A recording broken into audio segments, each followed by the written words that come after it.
And this is a pattern. They're not killed like that. Every time there's a pattern, every time they sense that there is some kind of normalcy happening, every time they sense that, okay, Hindus might come back for good, or every time they see any kind of political process starting, this has happened. And this has happened till this point. You would remember just a few months ago, there was a series of targeted killings in Kashmir.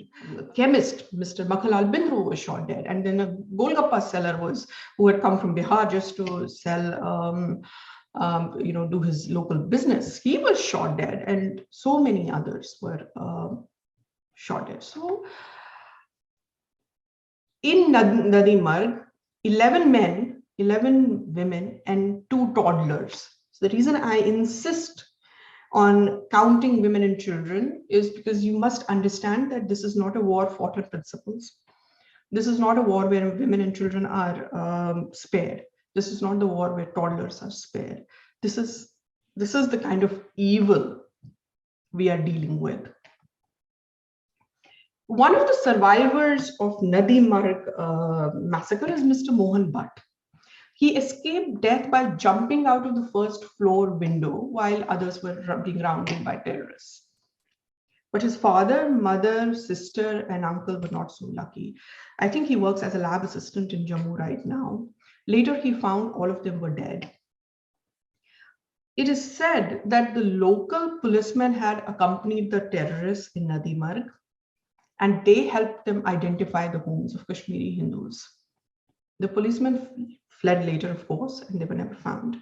But all eyewitness stories say that there was no way in the middle of the night for terrorists who did not belong to the village, for them to know unless there was local support. So we have seen through these massacres, we have seen 2 patterns developing now. Every single massacre had local support. It was impossible. It's impossible for terrorists to come and do targeted killings unless they get their intelligence and unless they get support from local community. It's impossible. It is impossible for terrorism to even survive in any place unless there is there isn't any support of local community. And I'll tell you why. People who pick up guns at any given point are not in majority. People who pick up guns, even at the peak of terrorism in Kashmir, were only 3,000, 4,000 people at the peak. There have never been more than that, people who have this thing. How do just a bunch of 3,000, 4,000 gun-wielding terrorists wreak so much mayhem? Because they have support. As I have always said, no terrorism survives without local support. Unless there is support, it will not survive. So 2 patterns now come up. A, the local support, and B, anytime we talk about any kind of normalcy, for lack of a better word, or any kind of rehabilitation, we see this happening. So anytime anyone tells you, because I see a lot of this happening, then why do things are getting better now? Why? And they are in many ways. Why do people not go back? What is keeping them back? This is what is keeping them back. Because A, there has never been any convictions. First of all, we know that there have never been any of all these massacres I've told you, no convictions have happened. And there are many more. If I sit to count them, we will be here till tomorrow night. But A, no convictions have been done.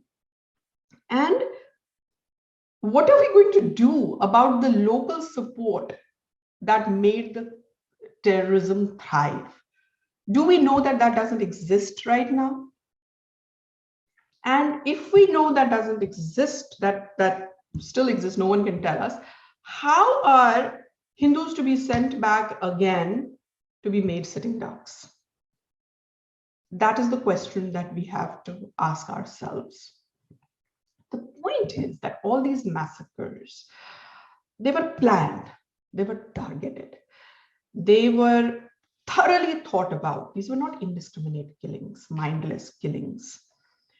And killings and terrorism and murder and mayhem didn't just happen in 1989-90. It has been constantly happening. It got better a little while ago, for a while, But then it has constantly been happening every time, as I said, and I keep insisting on this, every time there has been any talk of safe return of minorities, this is what has been happening. The genocide that started with the advent of Islam in Kashmir has never really ended.